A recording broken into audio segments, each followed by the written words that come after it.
André, thank you very much for having this interview with us about the sustainability policy of Akzo Nobel. This is Melona Samparante. She will ask you some questions about things you are doing on sustainability with your company and in particular your proposition. Melona. So we will start first with the company profile of Akzo Nobel, since our audiences are international students, so then they could get an overview about what Akzo Nobel is all about, what they're doing in their business, especially in terms of sustainability. So could you give us a brief introduction to the corporate structure of Akzo Nobel? Yeah, that's fine. Most welcome to our company. Yeah. I hope you have already seen that we are in a new building. It's a very sustainable building. Oh.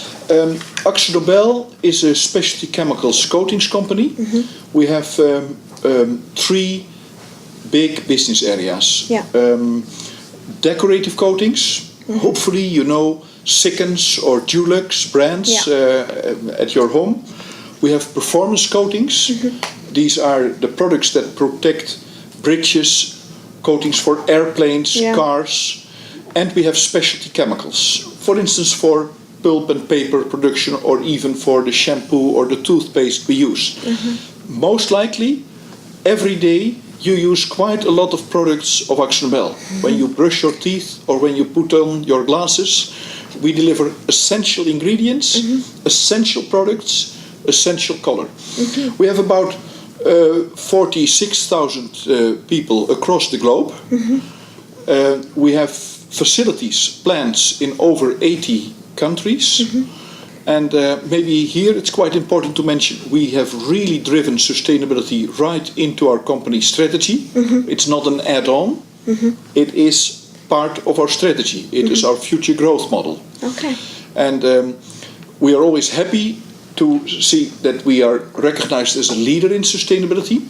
A very important way to check sustainability leaders is through the Dow Jones Sustainability Index. Mm-hmm. They every year evaluate 2,600 companies, and in our sector, the materials and chemical sector, we have now been ranked number 1 for 4 years in a row. Mm-hmm. So that is a group of 350 companies, and we are consistently ranked the number 1 sustainability leader in that group of 350 companies. Oh, that's impressive. Yes. Could you tell us something more about the key success factors which are used, or the key performance indicators, I have to say, which are used to measure in case of this ranking?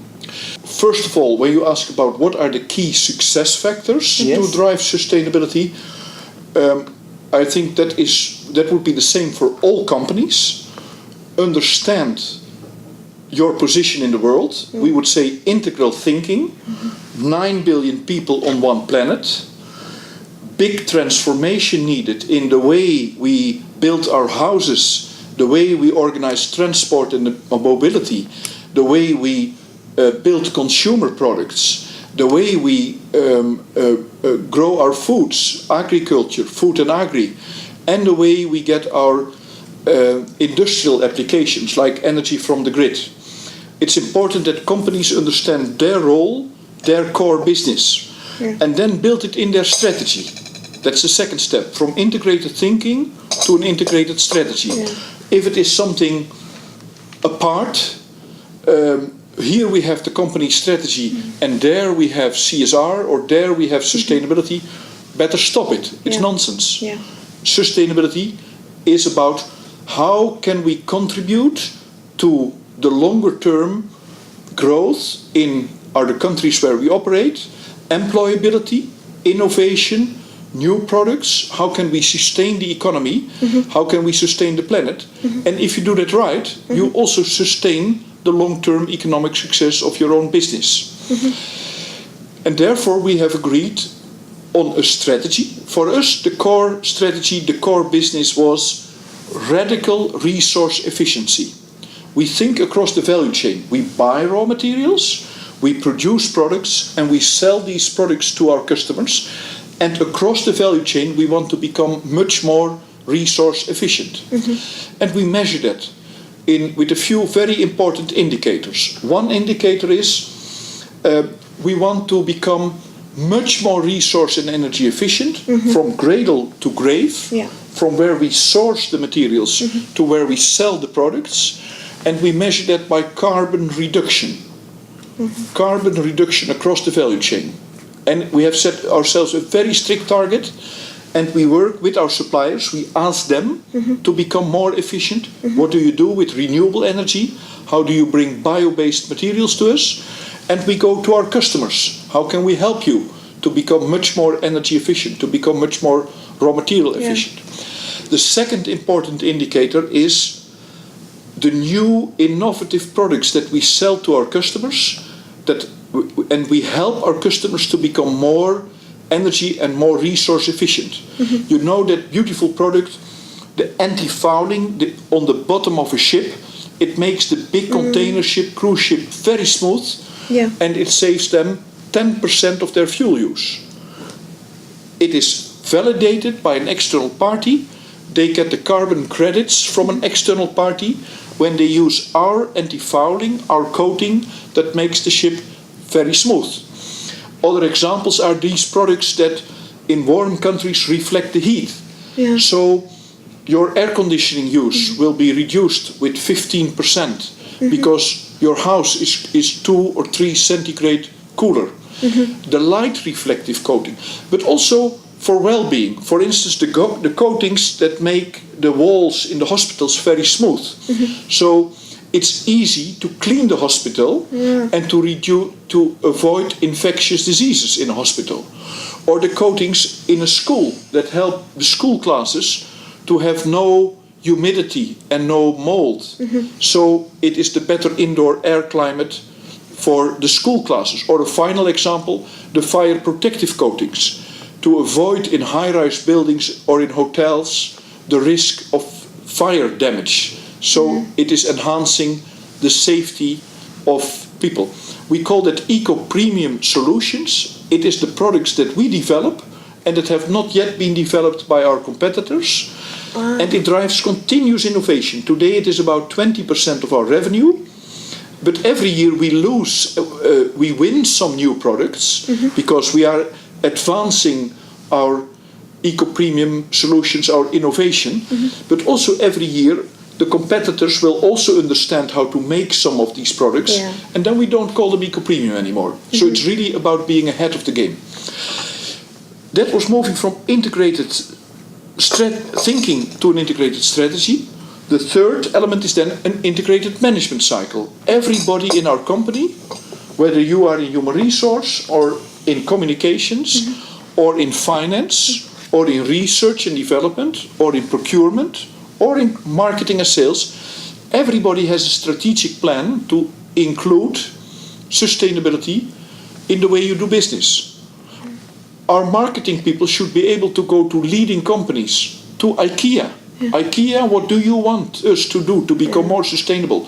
L'Oreal, the big shipping company, Maersk, big building companies, Skanska or BAM. How can we help you to become a more sustainable company? What are the product solutions you need from us?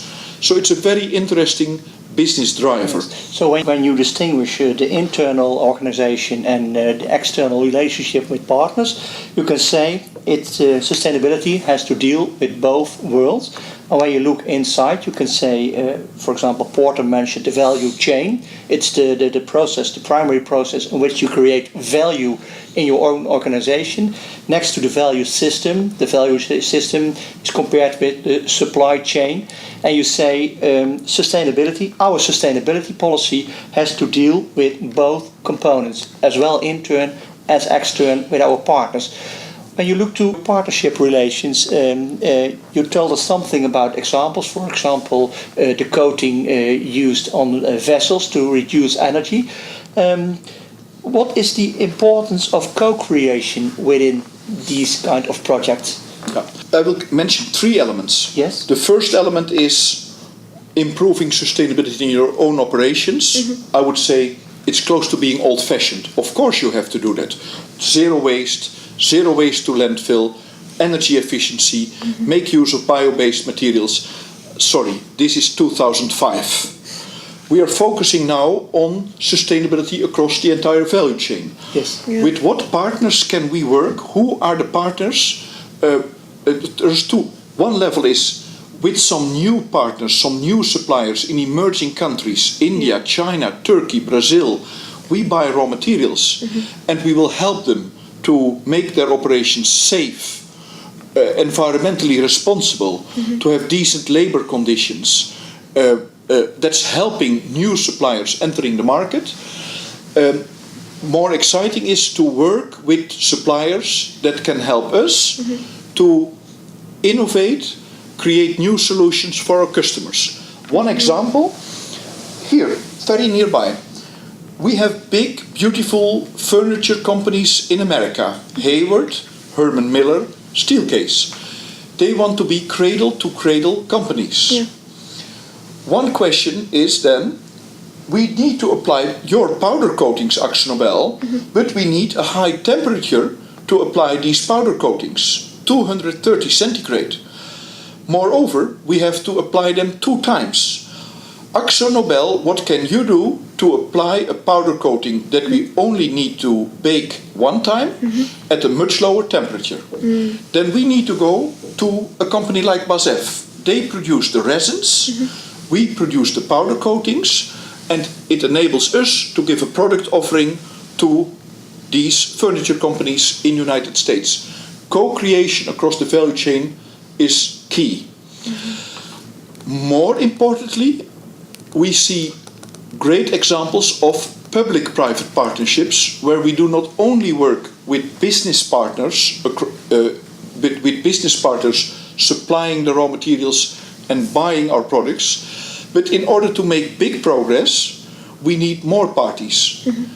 And we need the private sector, the businesses, sometimes we need the finance sector, we definitely need quite often governments, we need civil society, the NGOs, and we need the expertise centers and the universities. Let me give you an example. Just recently, we started to use bio-steam in the northern part of this country. In this country, we are a bit silly. We throw away lots of heat. We could residual heat from our industries. We could give energy to maybe 300,000 homes when we would use that energy and not throw it away in the North Sea or somewhere else. So we built a partnership, but we needed the energy production company and ourselves as a chemical company, but also the municipality of Delfzijl to use the heat, the low temperature heat. We needed an investor, the harbor company. The harbor is used to invest over 50 years in a heat network, and we needed the local and provincial government to cooperate. It's a very successful project. Sometimes people think it's difficult. We start to think it's not so difficult. But it is a new way of thinking about how governments and businesses can cooperate.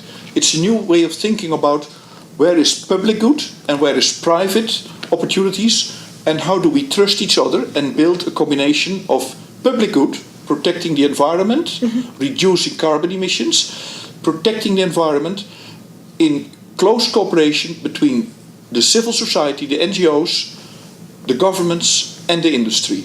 So it's 3 ways of thinking about new ways of cooperation. So you're saying co-creation leads to innovation.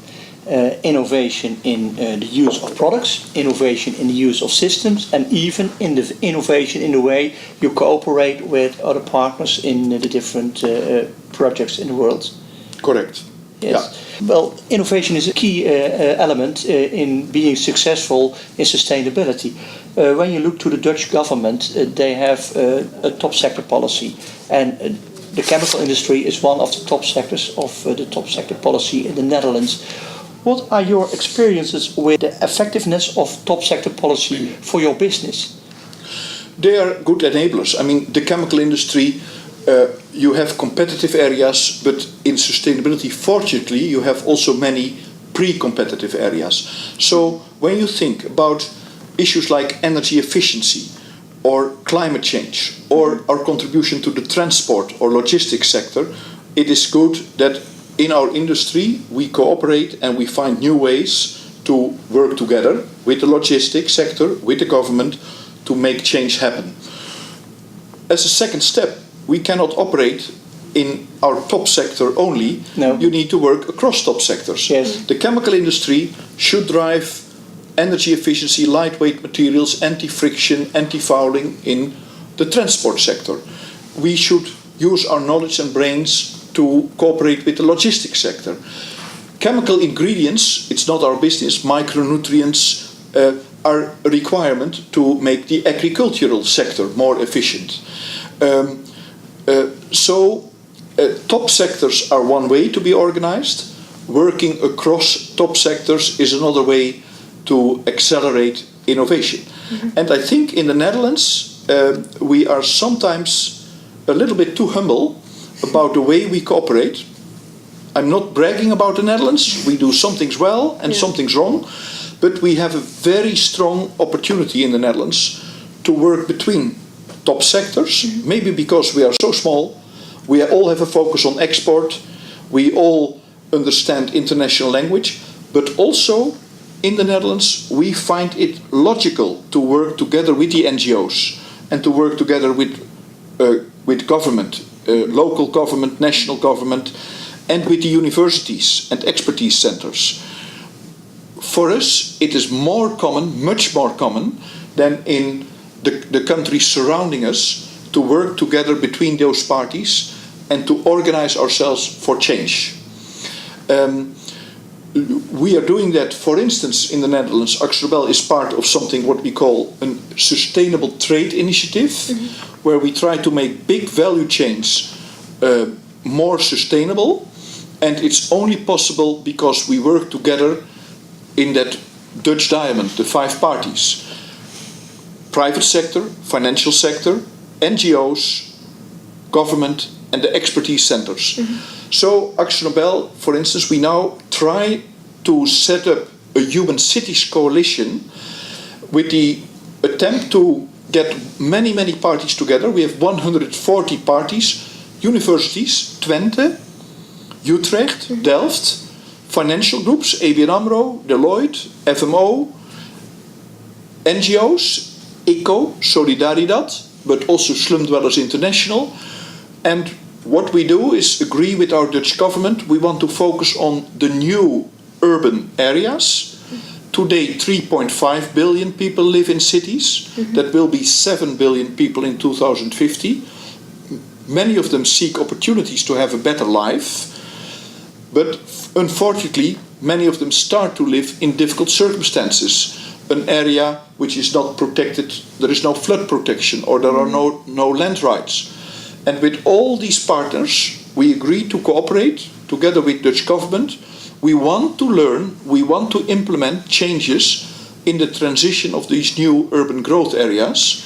And we want to ensure that people do not need to live for a long time in unpleasant conditions. Mm-hmm. But if they need a dike against flood protection or land rights or building materials, it is about public and private project description.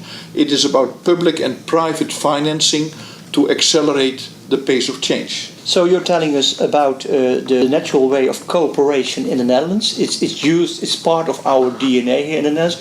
What are your experiences in other countries? Is it as common as here in the Netherlands to work together with other parties, with governments, with NGOs? Sustainability can have a slightly different face in each country.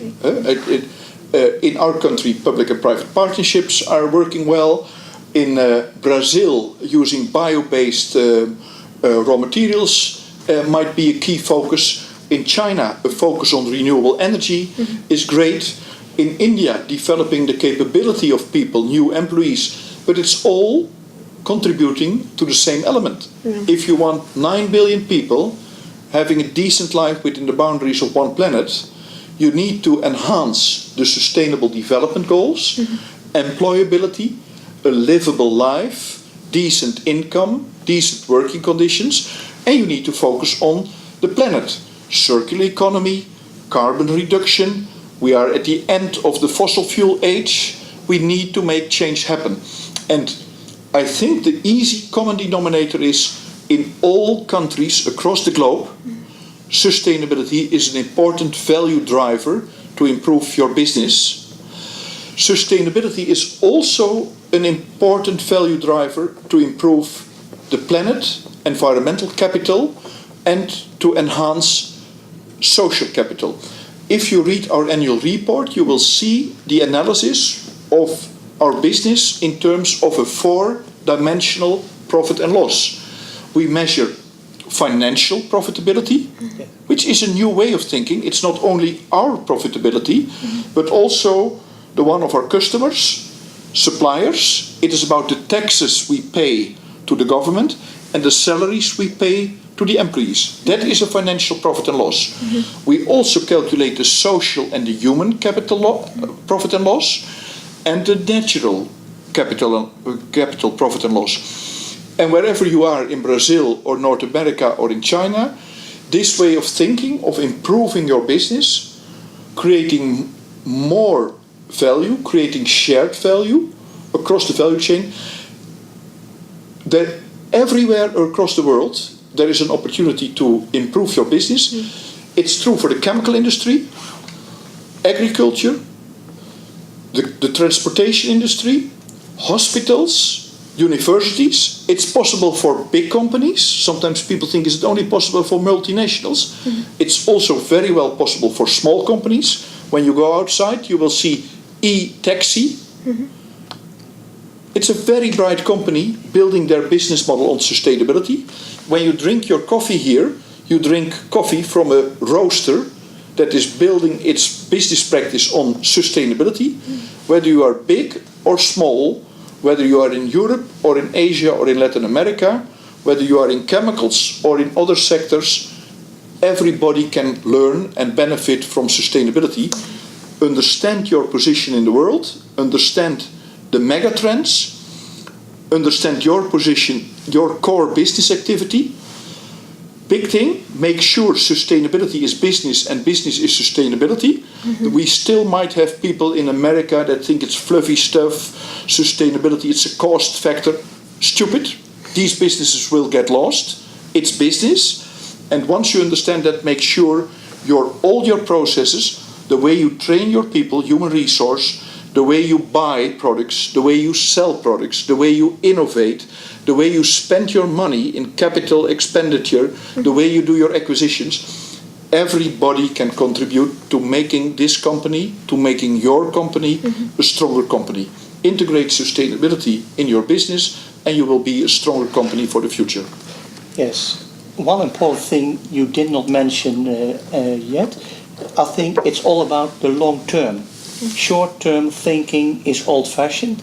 This is all possible when you have a long-term scope? No, I would state it slightly different. And that makes also sustainability, I mean, if we forget the word sustainable business, I would say smart business or innovative business. It is looking outside in. What do the customer need? What does society need? What do IKEA, Coca-Cola, but also Bauhaus Steel, or the Chinese government, or the North American government? Outside in, what do governments need? And translate the slightly longer term to the shorter term. When we understand that the company needs a product solution in 2020, we should start producing it, innovating today, having it ready next year, selling this in 2018. With all the good examples I gave on these eco-premium solutions, it's not the business of the future, it's the business of today. Today, we increase our organic growth, we increase our revenue, we bring new products to the market. 20% of our products are eco-premium products. So I like your question, but when people think, maybe sustainability is for the future, and I'm a CEO, I need to think about the profit of today, he is the wrong CEO. Yes. A bright CEO needs to understand 2025, he needs to understand 2020, and then he needs to build the innovation processes today and to drive the new products today and sell these new products tomorrow, because sustainability is not the future, sustainability is business today. But all those innovations you mentioned require a lot of time and effort in research and development. And that's the reason why I think when you want to make a good and sustainable, intelligent solution for the future, it takes a long time before you can implement this solution in practice. But therefore, all of these processes are not loose building blocks, they are continuous improvement processes. Yes. We had procurement processes in 2012, we had innovation processes in 2013, we started biosteam projects in 2014, we are planning new products now for hydropower or wind power that will be ready in 2018. It is not a series of loose projects, it is a mindset where you continuously improve the sustainability of your company and where you drive the future success of your company and the future success of society. That's the message we would like to share. We wish you all success.